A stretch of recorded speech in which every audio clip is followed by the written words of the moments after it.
Hi friends, வாங்க இன்றைக்கி இந்த வீடியோவில் நம்ம சப்பாத்தியும் அதுக்கப்புறம் வந்துட்டு பன்னீர் குடமிளகாலாம் வச்சுட்டு கிரேவி செய்கிறது அப்படின்னு சொல்லிட்டு பார்க்கலாம். அன்றைக்கி வந்துட்டு டவுனுக்கு போயிட்டு ட்ரெஸ் எல்லாம் எடுத்திருந்தோம். அன்றைக்கி பர்ச்சேஸ் முடிஞ்சுட்டு ஈவினிங் வந்துட்டு இது சமைக்கலான்னு சொல்லிட்டு ரெடி பண்ணியிருந்தேன். அதுக்கு வந்துட்டு வெங்காயம், தக்காளி, முந்திரி, அதுக்கப்புறம் கசகசா கொஞ்சோண்டு, பச்சை மிளகா எல்லாமே வந்து சுடுதண்ணியில் நல்லா வேக வச்சுட்டு அதுக்கப்புறம் அதெல்லாம் பேஸ்ட்டு மாதிரி அரைச்சிக்கலாம். அதோட கொஞ்சோண்டு தண்ணி இது வரமல்லியும் வந்துட்டு சேர்த்துக்கிட்டேன். எல்லாத்தையுமே நம்ம அரைச்சிட்டு அந்த விழுதை வந்துட்டு எண்ணெய் ஊற்றிட்டு சோம்பு கொஞ்சம் போட்டதுக்கப்புறம் அதில் நம்ம அரைச்ச விழுதெல்லாம் சேர்த்துட்டு மஞ்சள் தூள், மிளகாத்தூள் சேர்த்துட்டு நல்லா மிக்ஸ் பண்ணிக்கலாம். உப்பு தேவையான அளவு போட்டுக்கலாம். போட்டுட்டு அதுக்கப்புறம் அந்த கிரேவி நல்லா பச்சை வாசனை போகிற அளவுக்கு கொதிக்கிற அளவுக்கு தண்ணி தேவையான அளவு ஊற்றிக்கலாம். நான் அந்த மிக்ஸி கழுவுன தண்ணி மட்டும் சேர்த்துக்கிட்டேன். அப்புறம் கொஞ்சம் ஒரு 1/2 டம்ளர் பக்கம் இருக்கும் சேர்த்துக்கிட்டேன்.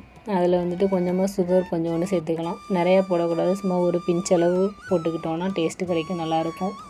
போட்டுட்டு நல்லா பச்சை வாசனை போகிற வரைக்கும் நல்லா கொதிக்க வச்சுட்டு அதுக்கப்புறம் நம்ம கட் பண்ணி வச்சுருந்த பன்னீர், குடமிளகா ரெண்டையுமே சேர்த்துட்டு அதில் வந்து நல்லா வேக விட்டுக்கலாம். ரொம்ப போட்டு கிண்டிகிட்டே இருந்தோன்னா பன்னீர் வந்து உடைய ஆரம்பிக்கும். அதனால் கொஞ்சம் அடி பிடிக்காமல் அப்பப்போ கிண்டி விட்டுட்டு நல்லா வந்துட்டு எண்ணெய் பிரிஞ்சு வர அளவுக்கு கொதிக்க விட்டுக்கலாம். அப்புறம் வந்துட்டு நம்ம சப்பாத்தி மாவுக்கும் ஏற்கனவே வந்துட்டு பிசைஞ்சு வச்சுருந்தேன். அது வந்து கொஞ்சம் கொஞ்சமாக வந்துட்டு பசங்க தான் தேய்ச்சி கொடுத்துட்ருந்தாங்க. நான் அந்த கிரேவி அந்த கேப்பில் வந்துட்டு செஞ்சிடலாம் அப்படின்னு.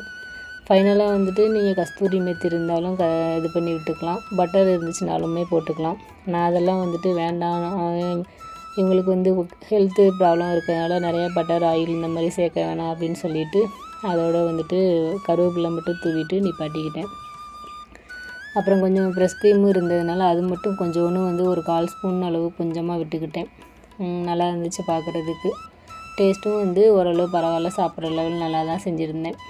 அப்புறம் வந்துட்டு நம்ம சப்பாத்தி எப்போயுமே வந்துட்டு ஆயில் வந்து தடவிட்டு அப்புறம் மடிச்சுட்டு மறுபடியும் தேய்ப்போம்ல, அதே மாதிரியே தேய்ச்சிருந்தேன். முன்னாடி விட ஷார்ட்ஸில் எல்லாமே கொடுத்துருப்பேன். அதனால் ரொம்ப டீட்டெயிலாக இந்த வீடியோவில் வந்துட்டு காமிக்கலை. அந்த மாதிரி செஞ்சோன்னா ரொம்ப நேரத்துக்கு சாப்பிட்டா நல்லாயிருக்கும். அதனால் அது மாதிரி தான் எப்போயுமே வந்துட்டு சப்பாத்தி தேய்ச்சிக்கலாம். கிரேவியும் ரெடி ஆயிடுச்சு. ஃப்ரெஷ் க்ரீம் கொஞ்சோண்டு போட்டுட்டு சூப்பராக ரெடி ஆயிடுச்சு. தேங்க்ஸ் ஃபார் வாட்சிங்.